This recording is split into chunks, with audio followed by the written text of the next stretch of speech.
ప్రస్తుతం మీకొస్తున్న ఆదాయం మీకు సరిపోకపోతే మీరేం చేయాలి అంటే, స్లోగా అయినా సరే ఒక మంచి పార్ట్ టైమ్ బిజినెస్‌ని సెలెక్ట్ చేసుకోవాలి. ఎందుకంటే నీకొచ్చే ఇన్‌కమ్ పెరగదు. ఎందుకంటే అది ఫిక్స్‌డ్ ఉంటది కాబట్టి. సో, నీ ఖర్చులు ఏవైతే ఉంటాయో ఈఎంఐ కావచ్చు, ఫ్యామిలీ మెయింటెనెన్స్ కావచ్చు, అవి మాత్రం తగ్గవు.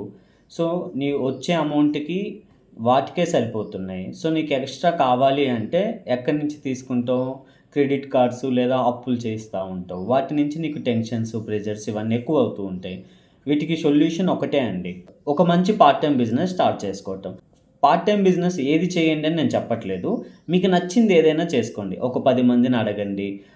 గూగుల్‌లో సెర్చ్ చేయండి. చాట్‌జీపీటీతో సజెషన్ తీసుకోండి. మీకు నచ్చిన ఏవైనా ఇన్ఫర్మేషన్ కనుక్కోండి. ఒకటి ఫిక్స్ అయ్యి నీ టైం సెట్ చేసుకొని, ఆ టైంలో ఆ బిజినెస్ చేసేలాగా నువ్వు ఉండాలి. ఈ బిజినెస్ వల్ల ఇన్‌కమ్ పెరుగుతూ ఉంటే ఖచ్చితంగా ఇది నీకు టెన్షన్స్ తగ్గిస్తాయి. ప్రెషర్ తగ్గిస్తది. నీ ఫ్యామిలీకి కొంచెం సపోర్ట్‌గా ఉంటది సెకండ్ ఇన్‌కమ్ అనేది.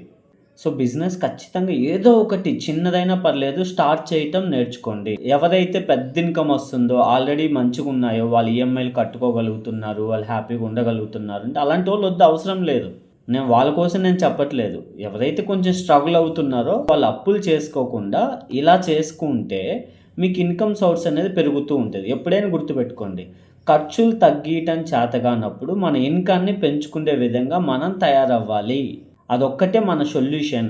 క్రెడిట్ కార్డులు వాడుతున్నారు, అప్పులెక్కువవుతున్నాయంటే ఖచ్చితంగా మీరు పార్ట్ టైమ్ ఏదో ఒకటి బిజినెస్‌ని పెంచుకోండి. ఆ బిజినెస్ నుంచి వచ్చే ఎక్స్‌ట్రా ఆదాయం వల్ల నీకు క్రెడిట్ కార్డ్ వాడటం తగ్గిద్ది, అప్పులు చేయటం తగ్గిద్ది. ఇలా నువ్వు మెయింటైన్ చేయగలుగుతావు ఈజీగా.